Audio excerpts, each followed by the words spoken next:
Utiliser des ventouses en ostéopathie, pourquoi? Pour débattre de cette question, j'ai à mes côtés aujourd'hui Bertrand Courteau. Salut Bertrand. Bonjour Mathieu, bonjour tout le monde. Merci à nouveau de ta présence aujourd'hui. Donc on fait avec Bertrand une série de quelques vidéos qui sont dédiées au mariage de l'acupuncture, de façon générale de la médecine chinoise et de l'ostéopathie. Peut-être certains d'entre vous se souviennent notamment des marques sur le dos de Michael Phelps, ce nageur olympique qu'on avait vu qui avait été pas mal médiatisé lors des Jeux Olympiques de Rio. Je me souviens qu'après ces JO, nous on avait été sollicités pour savoir si on avait des formations de ventouses dans notre catalogue. Et donc ça fait partie des raisons qui fait qu'on a construit, mais pas que. Alors pourquoi utiliser des ventouses en stock? Qu'est-ce que ça peut apporter à nos confrères? Alors pourquoi utiliser les ventouses? Alors d'abord j'ai envie de dire que c'est pas nouveau l'utilisation des ventouses en médecine manuelle. Moi quand j'ai fait Medstone à la fin des années 90 et je me souviens dans les salles de pratique traînaient souvent des petits coffrets avec des ventouses de verre à l'intérieur.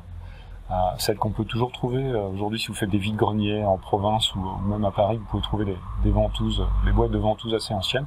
Et donc on en avait quand j'étudiais l'ostéopathie. Pour autant que je sache, je me souviens pas que qui que ce soit nous ait montré comment nous en servir. Mais en tout cas, en Occident, l'utilisation de la ventouse, c'est très ancien. Alors maintenant, quand on est ostéo, quel intérêt le retrouver? D'abord, j'ai envie de dire tout simplement, c'est un outil qu'il est difficile pour moi aujourd'hui d'imaginer remplacer au niveau manuel. C'est-à-dire que ce qu'on fait avec les ventouses, c'est tout simplement très difficile à faire avec les mains, voire impossible. Donc on a trois grands champs d'application en fait de la ventouse. C'est d'abord le trait chronique, le travail sur de larges zones myofaciales qui ont été affectées de façon très chronique. Un exemple serait par exemple un rugbyman, quelqu'un qui a passé la quarantaine ou la cinquantaine, qui a eu une vie sportive intense, qui a souffert de nombreux traumas ou micro-traumas. Et ces gens-là, on a souvent en fait des altérations circulatoires au niveau de la masse myofaciale qu'on va pouvoir modifier en utilisant les ventouses, en créant plus ou moins des espèces des sortes de chasses de ces zones de stase fluidique, et on va restaurer une circulation normale qui va ensuite venir améliorer la qualité tissulaire. Alors ça peut se faire finalement assez vite avec des ventouses quand on sait comment les utiliser. Ça permet d'économiser la main, ça en fait, permet on peut pas être aussi profond avec la main. Exactement, c'est difficile. Alors potentiellement on peut, les gens qui travaillent très bien en massothérapie, qui sont très bons en ce qu'on appelait de façon générique en tissu mou, pourront peut-être nous dire qu'ils peuvent faire ce genre de travail, j'en doute pas. Mais à quel prix? À quel prix? Alors qu'avec les ventouses, on peut avec une certaine économie de temps et de façon certaine une grande économie d'énergie, avoir des résultats assez profonds, finalement assez rapides. Ça correspond assez bien au modèle circulatoire de C'est le modèle circulatoire qui est essentiellement le modèle que j'utilise pour mon approche acupuncturale, pour mon approche en utilisation des ventouses, et bien sûr pour mon ostéopathie, je considère que l'essence ostéopathique, c'est essentiellement le travail circulatoire.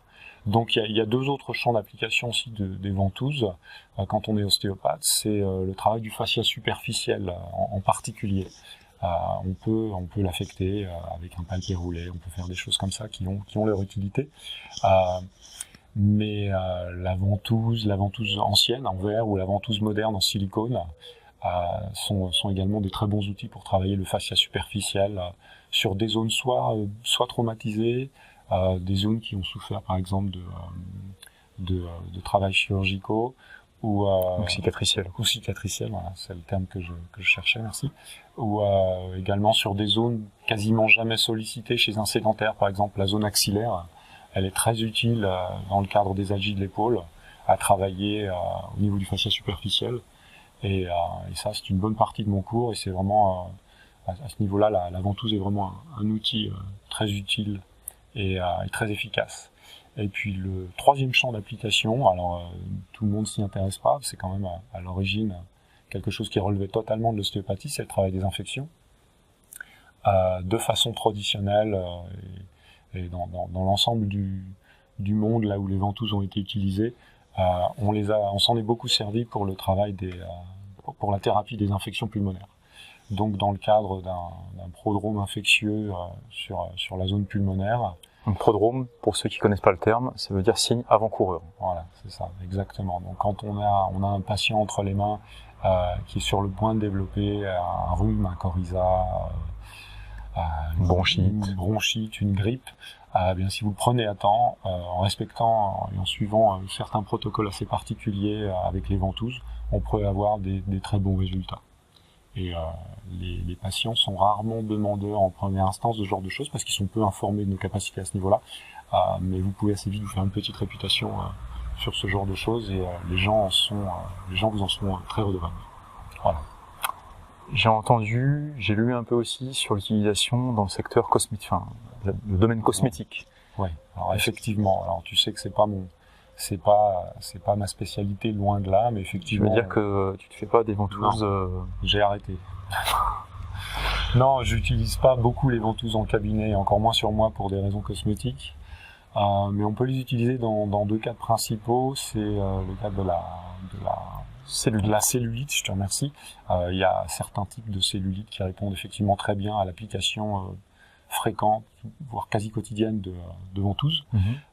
Ça, c'est quelque chose qu'il faut simplement montrer à ces patients, et puis ensuite les gens le font eux-mêmes chez eux. Où on peut aussi utiliser des petites ventouses construites dans ce but précis sur le visage pour en fait réduire la profondeur des rides. Ventouses faciales. Donc, voilà, des ventouses faciales qui sont quelque chose d'utilisé assez fréquemment en Asie, essentiellement par la clientèle féminine. Je te remercie pour ces éclaircissements. Je te remercie. Si cette vidéo vous a aidé à clarifier un peu vos connaissances sur les ventouses, si vous pensez que ça peut servir à certains de vos collègues, amis ou patients, n'hésitez pas à la liker, n'hésitez pas à la partager. Et puis voilà, on vous donne rendez-vous sur notre site internet cfpco.fr pour avoir accès aux autres vidéos sur le mariage entre ostéo et acupuncture. Il y a Bertrand qui parle dans d'autres vidéos de son parcours et puis donc de ce mariage entre les deux disciplines.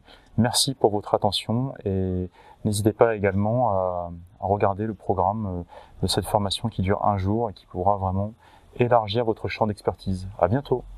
À bientôt.